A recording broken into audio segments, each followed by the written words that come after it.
Hi friend, আমি বর্ণালী মৈশাল চ্যানেলে আপনাদের স্বাগত জানাই। আজকে পিড়িং শাকের তরকারি করে দেখাবো। প্রথমে কড়াইতে একটু তেল দিয়েছি আমি। কড়াইতে তেলটা গরম হয়ে গেলে তাতে কিছু পরিমাণ বড়ি আমরা ফেলে দিলাম।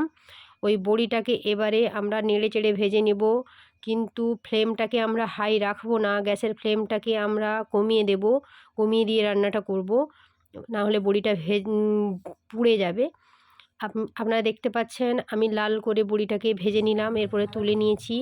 এরপরে ওই কড়াইতে কিছুটা পরিমাণে শুকনো লঙ্কা দেব।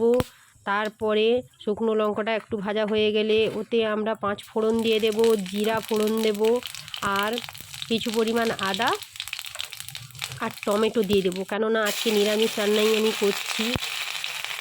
এটাতে আমরা পেঁয়াজ দেব না আজকে। এইভাবে আমরা নাড়াচাড়া করে ফোড়নটাকে ভালো করে নাড়াচাড়া করে নেব।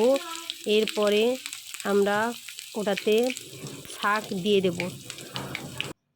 পিড়িং শাকটা এবারে আমি দিয়ে দিয়েছি কড়াইতে। এবারে ভালো করে এই পিড়িং শাকটাকে নাড়াচাড়া করব।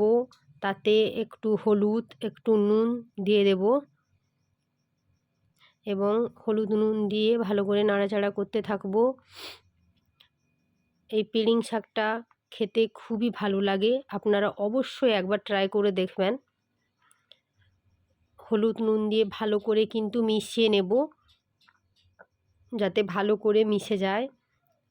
আমরা সেইভাবেই মিশাবো। আমরা ভালো করে মিশিয়ে এবারে আমরা কিন্তু গ্যাসের ফ্লেমটাকে হাই করে দেব। হাই করে দিয়েই রান্নাটা এবারে করব।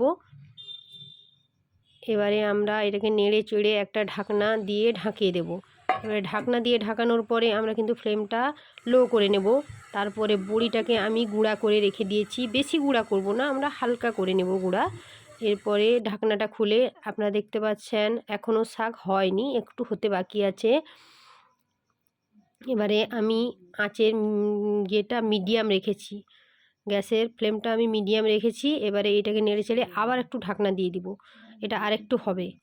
ঢাকনা দিয়ে এটা যখন হয়ে যাবে আপনারা দেখতে পাচ্ছেন এবারে হয়ে গেছে। হয়ে গেলে আমি একটু চিনি দিয়ে দিলাম উপর থেকে, দিয়ে সামান্যই চিনি দিলাম, নেড়ে চেড়ে এবারে আমরা একটা বাটিতে নামিয়ে নিব।